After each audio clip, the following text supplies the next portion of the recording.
নমস্কার বন্ধুরা, মোয়ের হেসেলে আপনাদের সবাইকে স্বাগত। আজকের রেসিপি ফুলকপির পরোটা, যেটা শীতের খুবই একটা জনপ্রিয় রেসিপি। খুবই টেস্টি হয় এবং খুবই তাড়াতাড়ি বানিয়ে নেওয়া যায়। তো প্রথমে ফুলকপিগুলোকে পরিষ্কার করে ধুয়ে তারপর জলটা ঝরিয়ে রেখেছিলাম। এবার ফুলকপিগুলোকে এরকমভাবে ছোট ছোট করে এক একটা নিয়ে এরকমভাবে গ্রেটারে গ্রেট করে নিয়েছি। এবার সব ফুলকপিটা এরকমভাবে গ্রেট করে নেওয়ার পরে ফুলকপির মধ্যে একটু লবণ মাখিয়ে দেবো, তারপর 30 মিনিট এটাকে রেখে দেব, যাতে ফুলকপি থেকে যে এক্সট্রা জলটা সেটা যাতে বেরিয়ে যায়। এবার এরকমভাবে পুরো জলটা বের করে অন্য একটা বাটির মধ্যে রেখে দেবো। আর যে জলটা থাকবে সেই জলটার মধ্যে আমি আটাটা মেখে নেব। আমি এখানে পরোটাটা আটা দিয়ে করেছি, আপনারা চাইলে ময়দা দিয়েও করতে পারেন, সেটা নিজের নিজের পছন্দের মতো। এবার এই জলটার মধ্যে এবার আটা মাখবো। পরিমাণ মতো আটা দেব, খুব সামান্য লবণ দেব, যেহেতু জলেও লবণ আছে, আর সামান্য সাদা তেল দেব। এবার পুরো আটাটাকে মেখে নেব।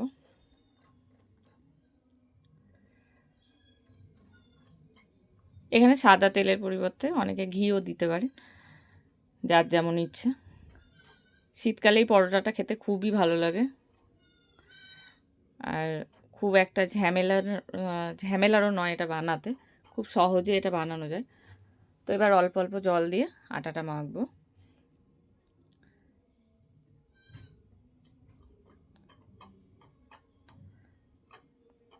অবশ্যই বানিয়ে দেখবেন। শীতকালে আর কি কি পরোটা আপনারা বানান বাড়িতে, সেটা আমাকে কমেন্ট করে জানাবেন।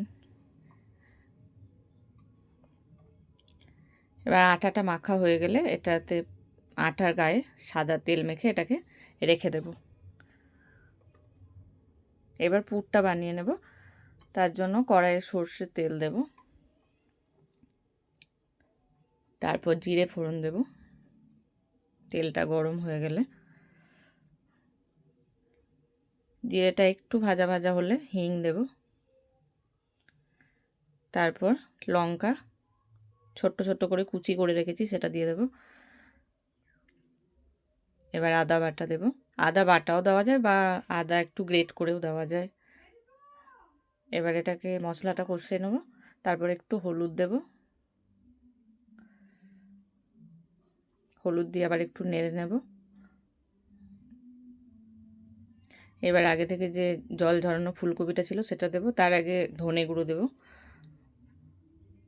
এবার জল ঝরানো যে ফুলকপিটা ছিল ওটা দেব। ফুলকপিটা দিয়ে ভালো করে নাড়ব।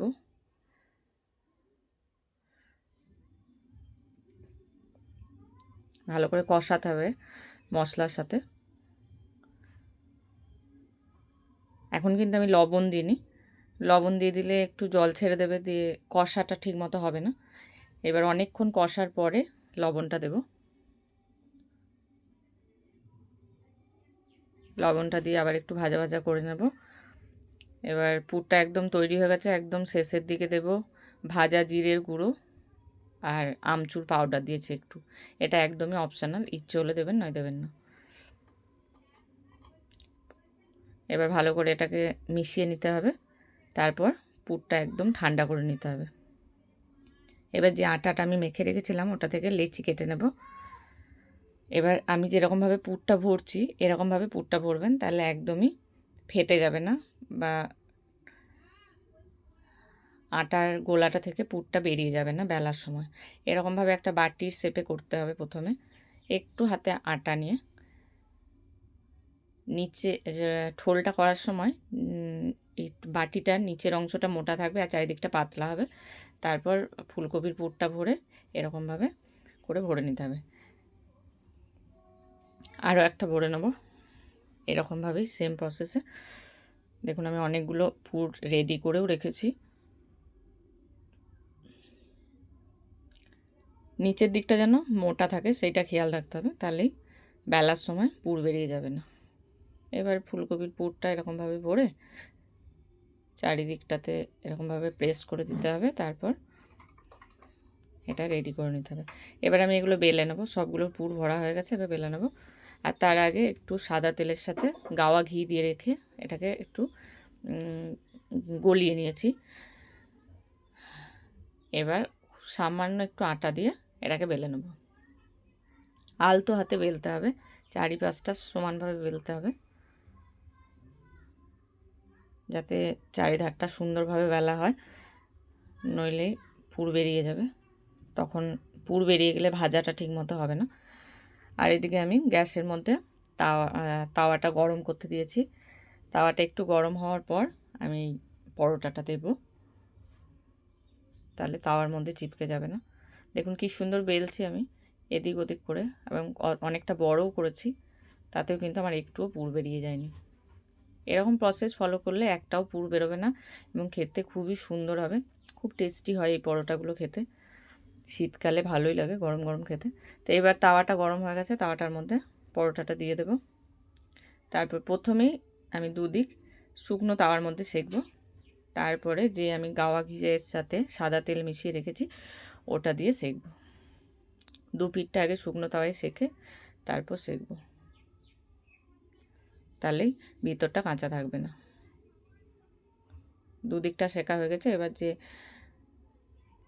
তেলটা আমি রেডি করে রেখেছি ওটা দিয়ে সেঁকে নেবো দু পিঠটা।